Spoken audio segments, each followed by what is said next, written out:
بسم اللہ الرحمن الرحیم وَأَن تَصُومُوا خَيْرٌ لَكُمْ إِن كُنتُمْ تَعْلَمُونَ۔ قرآن مجید یہ کہتا ہے کہ اگر تم سمجھو تو روزہ تمہارے لیے بہتر ہے۔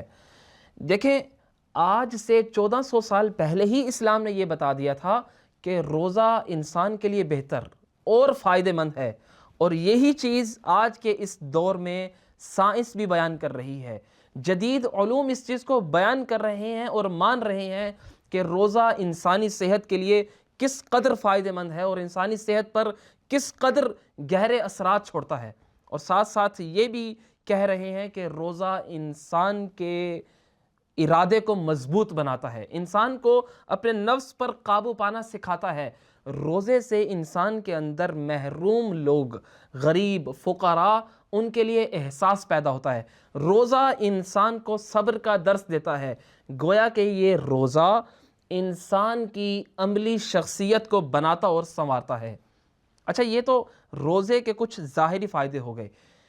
جیسا کہ آپ کو معلوم ہے کہ ہم غیب پر ایمان رکھتے ہیں، یعنی ہم صرف اور صرف ان ظاہری اسباب اور مادی چیزوں کے اوپر ایمان نہیں رکھتے، بلکہ ہمارا یہ بھی عقیدہ ہے کہ بیک گراؤنڈ پر پوشیدہ کچھ اثرات ہیں کہ جنہیں ہم روحانی اور معنوی اثرات کہتے ہیں، کہ بیک گراؤنڈ پر پس پردہ وہ آثار بھی مترتب ہو رہے ہوتے ہیں۔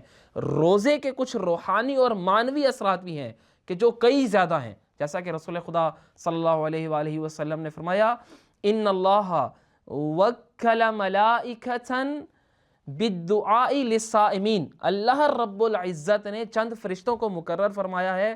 کیا کام کرتے ہیں یہ فرشتے؟ یہ فرشتے روزہ داروں کے لیے دعا کرتے ہیں۔ کتنی عظیم عبادت ہے!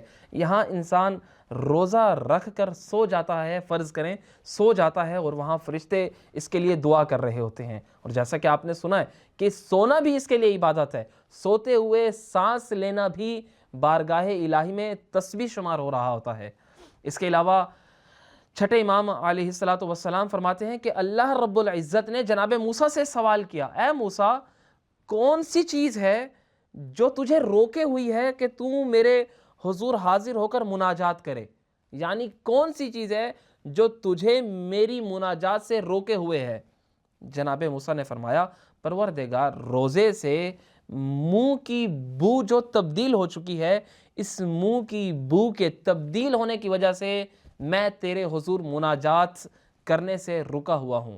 اللہ رب العزت نے فرمایا، اے موسیٰ، یاد رکھنا مجھ پروردگار کو روزہ دار کے منہ کی بو خوشبوئے مشک سے زیادہ پسند ہے، یعنی روزہ دار کے منہ کی بو خوشبوئے مشک سے زیادہ بہتر ہے۔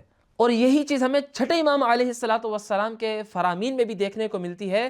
امام علیہ السلام فرماتے ہیں، من صام للہ فی شدت الحر فاصابہ ظمأ، جو بندہ شدید گرمی میں اللہ کی خاطر روزہ رکھتا ہے اور پھر اس بندے کو پیاس آ لے، اس بندے کو پیاس محسوس ہونے لگے، تو امام علیہ السلام فرماتے ہیں، وکل اللہ بہ الف ملک یمسحون وجہہ ویبشرونہ حتی، امام علیہ السلام فرماتے ہیں اللہ تعالیٰ 1000 فرشتے مقرر کرتا ہے کہ جو فرشتے اس بندے کے چہرے کو مس کرتے رہتے ہیں اور اسے خوشخبری دیتے رہتے ہیں، بشارت دیتے رہتے ہیں، یہاں تک کہ اذا افطر قال اللہ تبارک و تعالی، یہاں تک کہ یہ بندہ افطار کر لیتا ہے اور پھر پروردگار فرماتا ہے، ما اطیب ریحک و روحک، کس قدر تیری خوشبو پاک و پاکیزہ اور اچھی ہے، کس قدر تیری روح پاک و پاکیزہ اور اچھی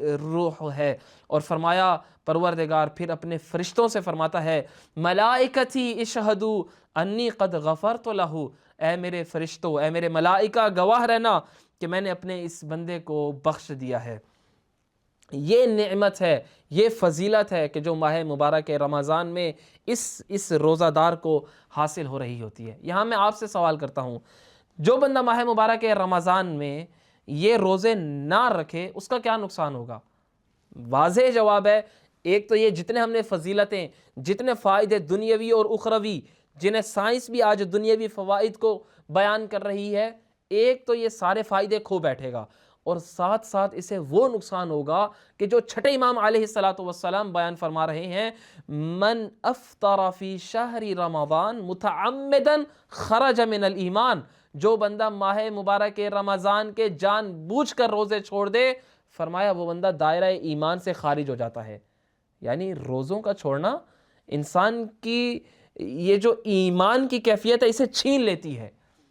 تو ہمیں واقعاً یہاں ڈرنا چاہیے، یہ ایک واجب الہی ہے، یہ ایک اللہ کی جانب سے فریضہ ہے جو ہماری گردن پر لکھ دیا گیا ہے۔ انسان کو ڈرنا چاہیے کہ اس سے کہیں یہ واجب چھوٹنے نہ پائے۔ اور اس کے ساتھ ساتھ یہاں پر ایک سوال یہ بھی ہے کہ کیا یہ کافی ہے کہ میں ماہ مبارک رمضان میں آ گیا ہوں اور ماہ مبارک رمضان ہمارے درمیان ایک مہمان کے طور پر آ گیا ہے اور میں روزے بھی رکھ رہا ہوں تو بس کافی ہے جی، اب یہ رمضان کی، ماہ رمضان کی اور روزوں کی تمام فضیلتوں کو میں سمیٹ لوں گا تو کیا یہ کافی ہے؟ نہیں، ہرگز ایسا نہیں ہے۔ یہ فضیلتیں صرف اور صرف وہی بندہ اکٹھی کر سکتا ہے کہ جو تمام شرائط کا خیال کرے، جو اس ماہ مبارک رمضان کو ایک خاص اہتمام دے، روزے کے اندر روزے کی باقی شرائط کو بھی مد نظر رکھے۔ اور اسی جانب شہزادی کونین سلام اللہ علیہ نے بھی اشارہ فرمایا کہ ما یصنع الصائم بصیامہ اذا لم یصن لسانہ وسمعہ وبصرہ وجوارحہ، روزہ دار اپنے روزوں سے کیا کرے گا؟ اگر وہ اپنی زبان کو نہیں بچا رہا، اگر وہ اپنے کانوں کو نہیں بچا رہا، اگر وہ اپنی آنکھوں کو نہیں بچا رہا، اگر وہ اپنے اعضاء و جوارح کو نہیں بچا رہا، کیا مطلب؟ یعنی جو بندہ اپنے اعضاء و جوارح، ان تمام اپنے اعضاء کو معصیت الہی سے نہیں بچا رہا، اسے روزہ کیا فائدہ دے گا؟ یعنی روزہ صرف رکھ لینا کافی نہیں ہے، روزے کے ساتھ کچھ شرائط بھی ہیں۔ انسان اپنے آپ کو غیبت سے بچائے، انسان اپنے آپ کو غلط کلک سے بچائے، انسان اپنے آپ کو غلط سننے سے بچائے تاکہ وہ ان تمام فضیلتوں کو سمیٹ پائے۔ لہٰذا خوشبختی اور سعادت مندی ہے اس بندے کے لیے کہ جو ماہ مبارک رمضان صرف بھوک اور پیاس کے ساتھ نہیں بلکہ اس طرح سے گزارے کہ وہ بشارت ملائکہ کی طرف سے خوشخبری کو سن پائے اور رحمان پروردگار کی رضا کو حاصل کر پائے تاکہ کل قیامت کے دن اسے اللہ کی بخشش نصیب ہو۔ والحمدللہ رب العالمین۔